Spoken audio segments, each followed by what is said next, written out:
lesbian space that I've known has been in a basement. I don't know why. It's really nice to be here, to feel like there are lesbians welcomed here, because sometimes you can feel like men can be intrusive when it comes to these things, especially when they hear about a lesbian woman. There's not really very many lesbian spaces left. Why'd you think that? Because when you find your match, you just sit at home afterwards. I don't think they get a lot of revenue.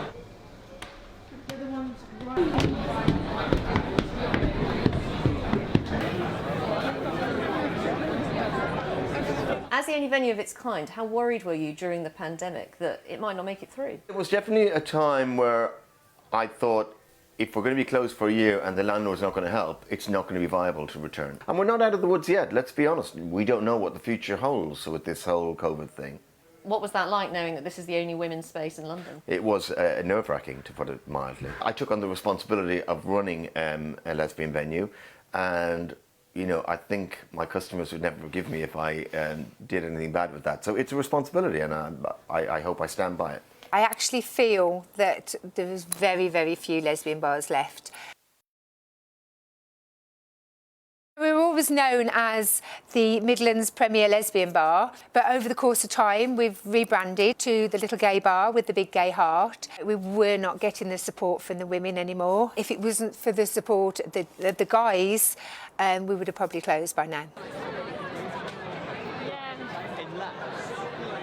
I think there are as many spaces as you can kind of make for yourself. People, when they think about queer nightlife, they don't necessarily think of lesbians first, because there is a bit of a misconception that we spend all our nights inside crocheting waistcoats for our cats, but really, we honestly like a rave. Making Aphrodite and making things for ourselves as a community is kind of the way that you make space. I think being fixated on bricks and mortar kind of goes to the detriment of the queer community, because we get bored so easily and we have to keep moving and keep going to other places and to be really adaptable. Do you still think the gay scene or the LGBT scene is quite male dominated?